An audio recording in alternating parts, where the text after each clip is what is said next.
Welcome to the McAfee Taft webinar series. The topic for this webinar, non-compete, no-solicitation, and confidentiality agreements. Employees today are more likely than ever to change jobs in search of better opportunities. Oftentimes, that change entails going to work for another business in the same industry. Sometimes it means starting a competing business.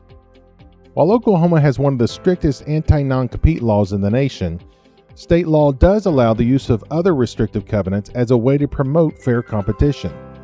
But just because you have a signed agreement in place doesn't mean it's enforceable. In this presentation, we will discuss the do's and don'ts of unfair competition, including the legal safeguards employers can implement to protect themselves from unfair competition when an employee departs. We'll also discuss what employers should be doing when hiring an employee from a competing business. Our presenters are McAfee Taft labor and employment attorneys Courtney Bru, Jake Crawford, and Charlie Plumb. They represent employers in all phases of employment law and labor relations and are frequent speakers and authors on workplace issues. So with those introductions, I now turn it over to you, Charlie.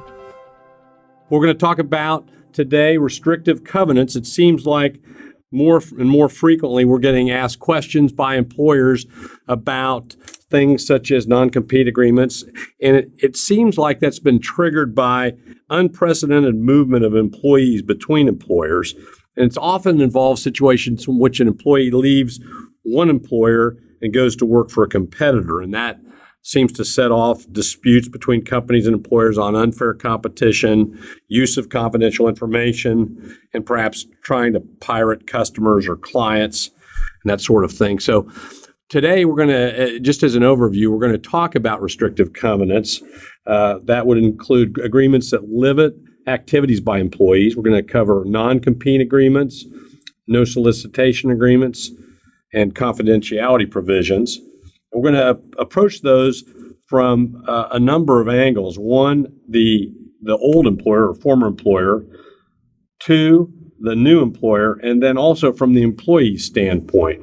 And that's going to be important, I think, because I think companies find themselves wearing different hats. Sometimes they're the company that somebody departed from, and sometimes they're the company that's hiring a competitor's employee. And we're going to cover how and whether these agreements are enforceable. And we're going to also offer some very practical suggestions on confidentiality agreements, but also how to address these issues when you're losing an employee to perhaps or potentially a competitor or gaining a new hire from someone else in the industry.